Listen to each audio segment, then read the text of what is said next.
It was the early hours of the morning when a group of 4 seasoned hunters set out into the northern mountains of Thailand.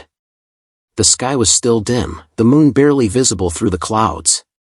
They were looking for a rare stag that was said to roam the dense forests of the region. But what they didn't know was that this hunt would lead them into the darkest corners of the forest, and into a nightmare they wouldn't escape from. As they ventured deeper into the jungle, the air grew thick with humidity, the only sound being the crunch of leaves underfoot and the occasional call of unseen creatures. The leader of the group, Pracha, a tall, weathered man in his 40s, glanced back at his companions, checking that they were all still in line. His younger brother, Jiraporn, walked beside him, eager but cautious. The other 2 hunters, Kitasak and Samchai, were quietly discussing the path ahead, trying to pinpoint their route. "I heard strange things about this forest," Jiraporn said softly, glancing around nervously. "They say no one comes back the same way if they go too deep."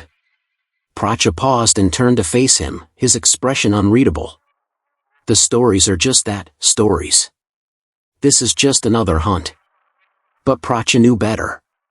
He had heard the whispers, too. Stories from the local villagers, old tales of a creature that roamed these mountains, a spirit, a monster that fed on the souls of the lost. The Wendigo. But he had dismissed it as superstition, the kind of thing people say when they fear the unknown. But now, as the dense canopy above grew darker, and the shadows of the trees seemed to stretch unnaturally long, he wasn't so sure. The deeper they went, the more unsettling it became. The forest was silent, almost too quiet.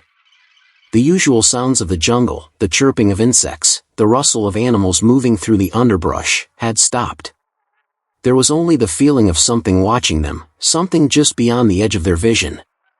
"Do you feel that?" Samchai asked, his voice shaking slightly. "It's like we're being followed."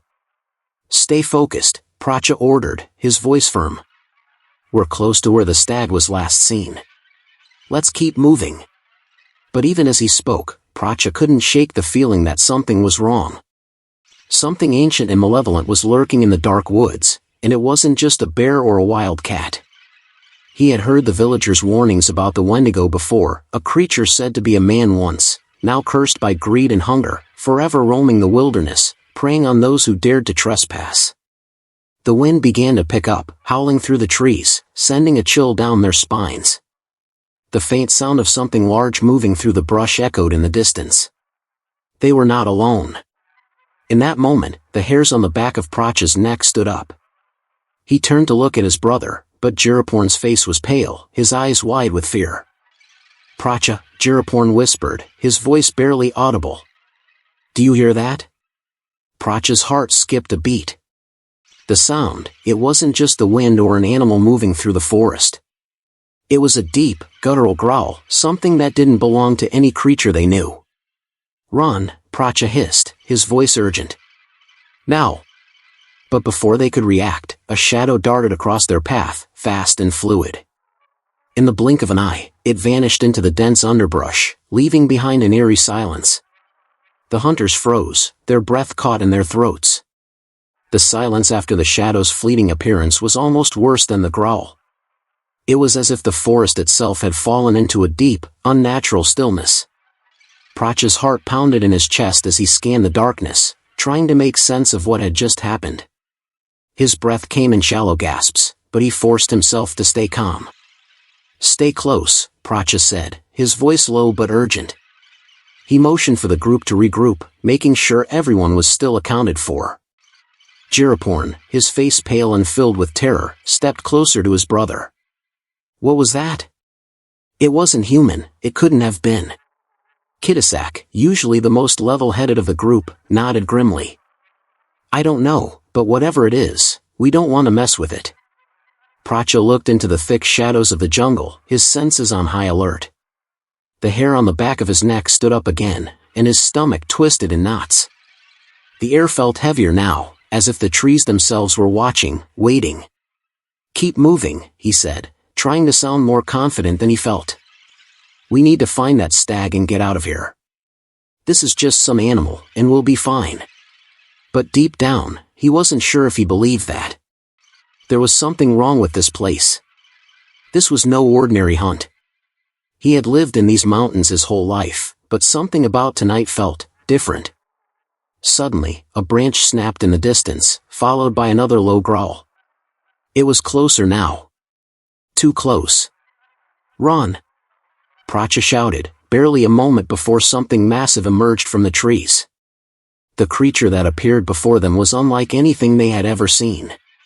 Standing nearly 8 feet tall, with limbs long and twisted, it had a face that was both human and monstrous. Its skin was pale, stretched tight over its bones, and its eyes gleamed with an unnatural hunger. The creature's mouth opened wide, revealing rows of sharp teeth, and it emitted a blood-curdling screech that echoed through the trees. "Go! Go!" Pracha screamed, turning to run, the others following his lead without hesitation. But as they sprinted through the underbrush, Pracha couldn't shake the feeling that they were being hunted, that they were no longer in control. The ground beneath them seemed to shift, as if the very earth was conspiring against them. Roots and vines seemed to appear out of nowhere, tripping them up, slowing them down. The growl echoed again, closer this time, and Pracha could feel the creature gaining on them. It wasn't just chasing them, it was playing with them, toying with its prey. Jiraporn stumbled behind, gasping for breath, his legs weakening with every step. Pracha turned to look at his brother, but before he could reach out to help, Jiraporn let out a strangled scream. A pale, clawed hand shot from the darkness and grabbed his leg, pulling him into the shadows before Pracha could react. "No!" Pracha cried, but there was nothing he could do. The creature was too fast, too strong. Samchai and Kitasak shouted in panic, but the shadowy figure was already gone, vanishing back into the forest with Jiraporn in tow. The two hunters froze, too terrified to move, as the sound of Jiraporn's desperate screams faded into the distance. "We have to go back for him," Kitasak said, his voice trembling. "No," Pracha snapped, his voice cold and final. "It's too late. We need to survive." But even as he said the words, Pracha felt a weight settle on his heart. He knew, deep down, that there was no way to survive this.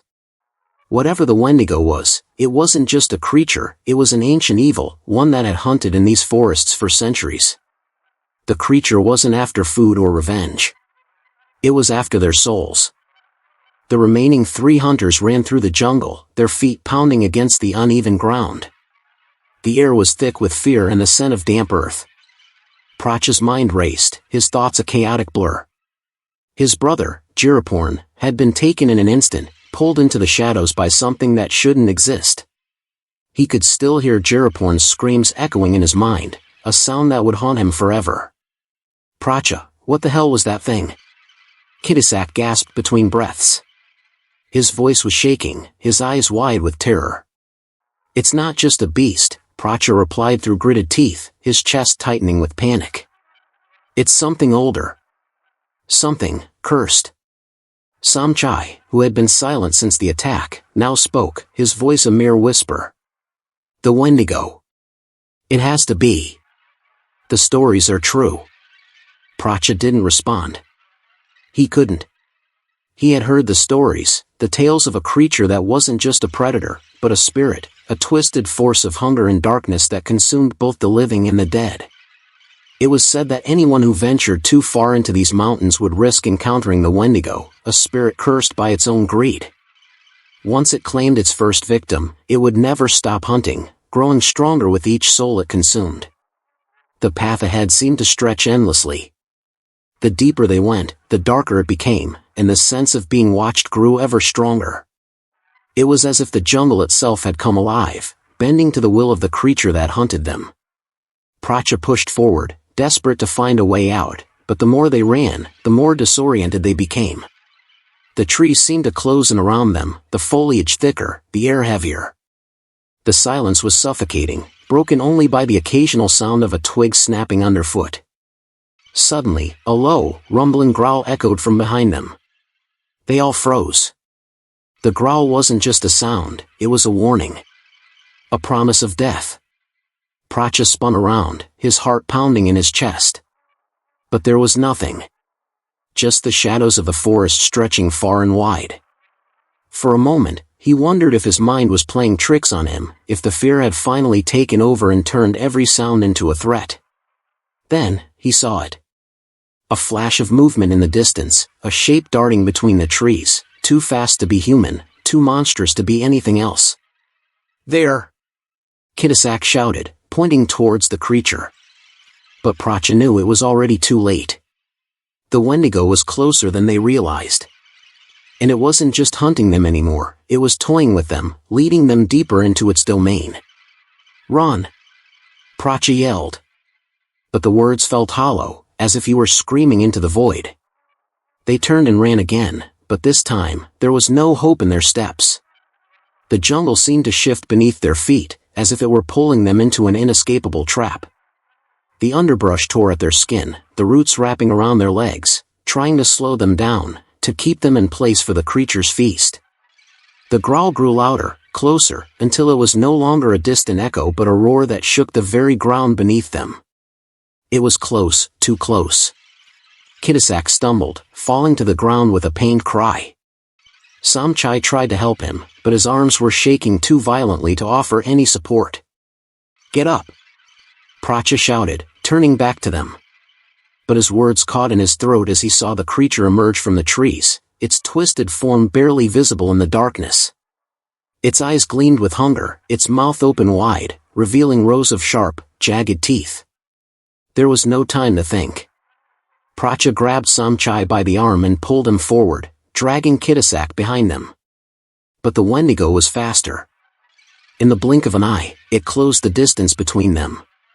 Kitasak screamed as the creature's claws ripped through his flesh, pulling him into the darkness. His body jerked violently, his scream fading as the Wendigo dragged him away, leaving only blood-soaked earth behind. Pracha and Samchai stumbled back in horror, but they didn't have time to grieve. They didn't have time for anything but survival. "Keep running!" Pracha screamed, his voice hoarse. He didn't know if they could outrun the creature, but they had no choice. As they continued to flee, Pracha's mind raced. The creature was gaining on them, its growls echoing through the trees. He didn't know where they were anymore, didn't know if there was any way out. They were lost in the heart of the Wendigo's domain, trapped in a nightmare with no escape. And then, in the distance, he saw something that made his blood run cold, a pair of glowing eyes staring back at him from the shadows. The eyes. They glowed in the distance, faint and eerie, like twin embers burning in the pitch-black forest. Pracha's heart skipped a beat. They were no ordinary eyes, they had a predatory gleam to them, unnatural and cold, watching them with an intelligence that no animal should possess. "Pracha, what is that?" Samchai whispered, his voice trembling. His fear was palpable, and it made Pracha's own fear surge in his chest. He didn't answer. He couldn't. His mind raced as he tried to make sense of what he was seeing. "Stay calm," Pracha said, though his own voice was far from steady. "Just keep moving. Don't look at it." But it was impossible not to look. The eyes weren't just staring, they were following them. The creature in the shadows was aware of their every move. Pracha could feel the weight of those eyes, the oppressive force of something ancient and malevolent, drawing closer with each step they took. A sudden crack of a branch behind them broke Pracha's trance. He spun around just in time to see a shadow dart out of the corner of his eye. The Wendigo. It was there, too close. The growl that followed was a chilling reminder of their impending doom. The sound vibrated through the air, making their bones ache with its primal fury. Pracha's legs felt like lead, his body urging him to stop, to turn and face it. But he didn't have the luxury of stopping. "Run!" Pracha shouted, grabbing Samchai's arm and pulling him forward, deeper into the jungle. But the air grew colder. The trees seemed to close in, their branches twisting like hands, grabbing at their arms and legs as they pushed forward. The path ahead was no longer clear, there were no more signs of a trail, no safe route to follow. It felt like the forest was alive, moving with the Wendigo, trapping them in its eternal night. The growl was closer now, so close that Pracha could hear the rasp of its breath, like a slow, steady wheeze from the depths of hell. He looked back once more and saw the creature fully emerge from the shadows. It was tall, towering, in fact. Its body was a grotesque amalgamation of human and beast, with limbs that seemed unnaturally long, skin stretched tight over its bones. The flesh was pale, sickly, marked by twisted veins that pulsed with an unearthly rhythm. But it was the eyes that made Pracha's stomach turn, those glowing eyes that seemed to pierce the darkness, watching them with a hunger that was insatiable. "It's toying with us," Samchai panted, his voice shaking with fear. "It's playing with us." The realization hit Pracha like a wave. The Wendigo wasn't simply hunting them. It was drawing them in, toying with them like a cat with a mouse. Every time they thought they were getting away, it pulled them back, forcing them to run further, deeper into its lair. The creature was patient, too patient, and it knew how to hunt its prey. Pracha's mind raced, trying to think of any way out. But there was no escape. They had wandered too far into the heart of the Wendigo's territory. They were now part of its dark game. The forest around them grew thicker. The trees were closer together now, their trunks gnarled and twisted. The underbrush was almost impassable, with vines and roots reaching out like hands trying to stop them. The air felt heavier with each step, thick with the smell of decay, the scent of something old and ancient that had festered in the dark corners of the world for centuries. Pracha's chest tightened as he pushed through the thick jungle, but something felt wrong, more wrong than before. It was as if the ground beneath him was shifting, pulling him deeper into the forest. "Where are we going?" Samchai asked, his voice barely above a whisper. "I don't know," Pracha replied, his voice rough. "But we can't stop. We can't let it catch us." They were stumbling now, barely able to keep their footing as the jungle seemed to come alive around them. The eyes were gone, but the creature was still there, somewhere in the darkness, waiting. Suddenly, they broke through the thick underbrush into a small clearing. Pracha skidded to a stop, his eyes scanning the area frantically. "What is this place?" Samchai murmured, his voice hoarse. Pracha's heart skipped. In the center of the clearing was an ancient stone altar, covered in moss and vines. It looked out of place, a remnant of a time long past. The altar was carved with strange, unfamiliar symbols, markings that Pracha couldn't understand but that felt wrong. "It's a ritual site," Pracha whispered to himself. "It must be ancient." Suddenly, the hairs on the back of his neck stood on end. A shadow shifted in the corner of his vision. The Wendigo was back. This time, it wasn't playing. It was closing in fast. The Wendigo's growl reverberated through the air like a death sentence. The creature was now so close that Pracha could feel the vibration of its presence in the ground beneath his feet.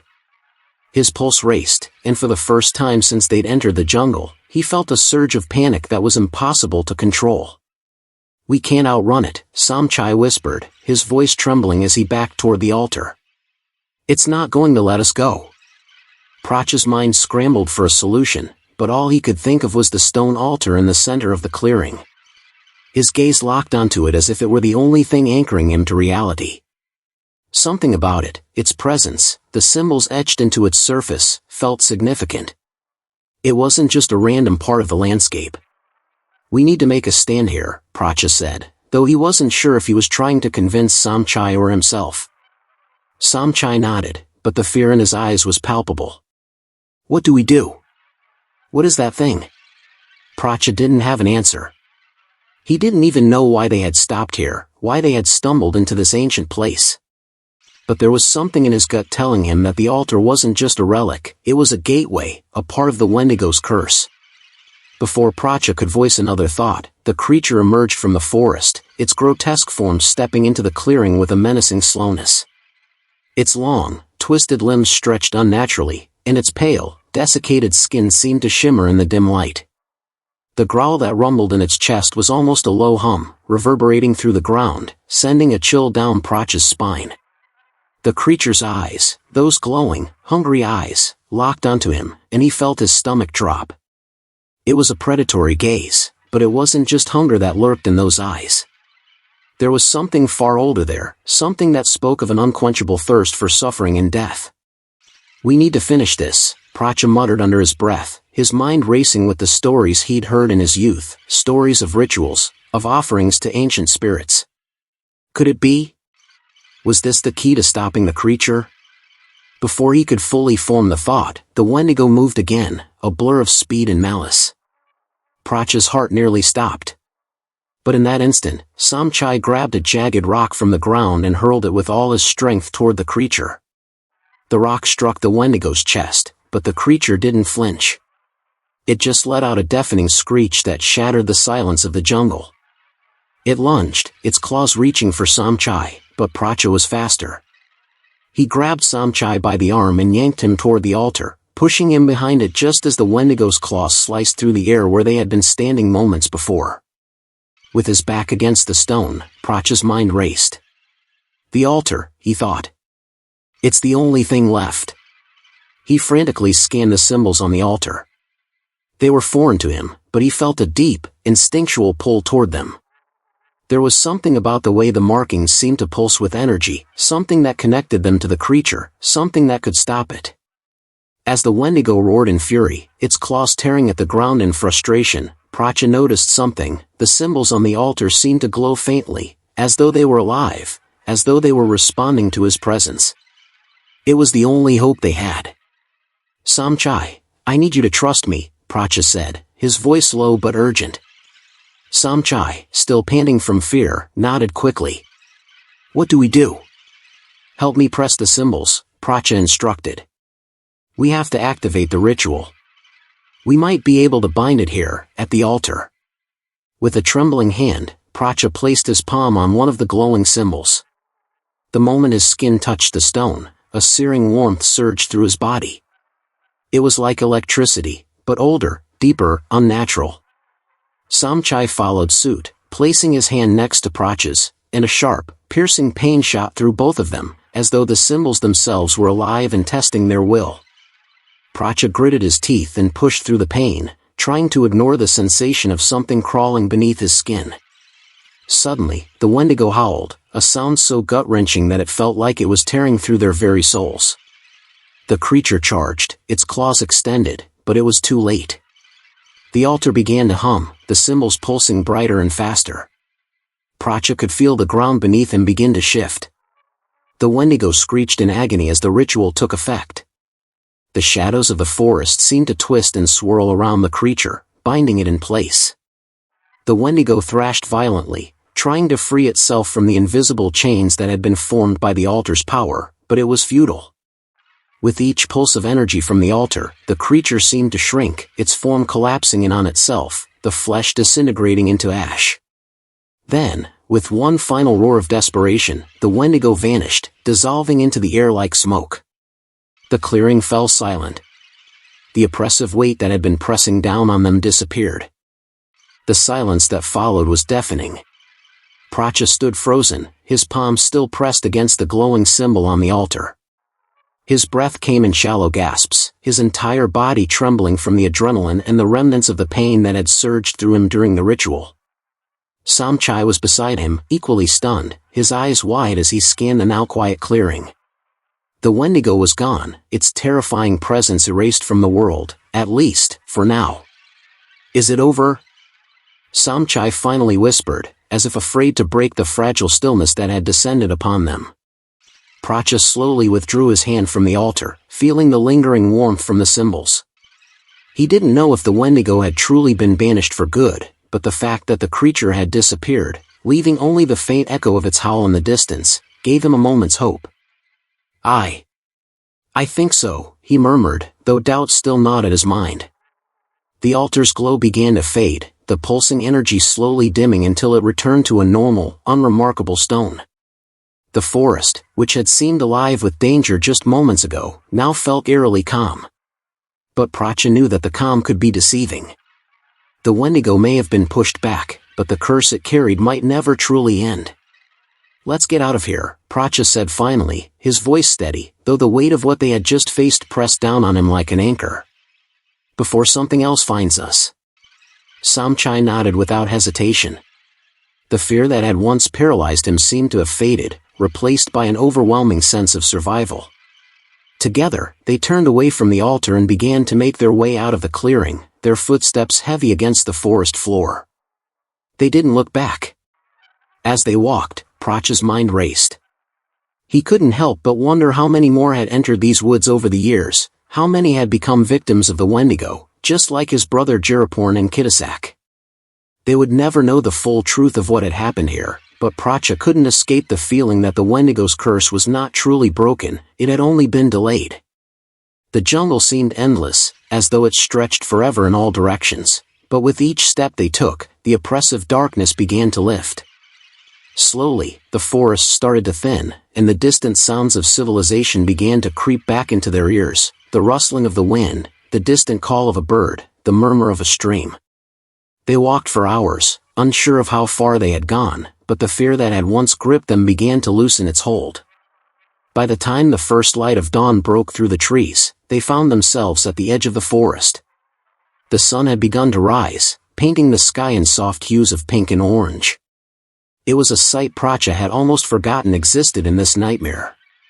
Samchai stopped at the edge of the forest and turned to Pracha. "Do you think it's gone? For good?" Pracha didn't answer immediately. He stared back at the dark expanse of trees behind them, knowing the answer in his heart but unwilling to say it aloud. The Wendigo might be gone for now, but the curse it carried could never be fully destroyed. The jungle had a way of keeping its secrets, of burying them deep until the next unwitting soul stumbled into its grasp. "I don't know," Pracha finally said, his voice low. "But we have to move on." The two of them walked away from the forest, the sun rising higher in the sky as they left the dark nightmare behind. But Pracha knew that, in some way, it would always follow them. The Wendigo was not just a creature, it was a legend, a force of nature tied to the land. And there would always be another hunter, another lost soul who would stumble too far into the jungle, drawn by the same darkness that had claimed them. But for now, they were free.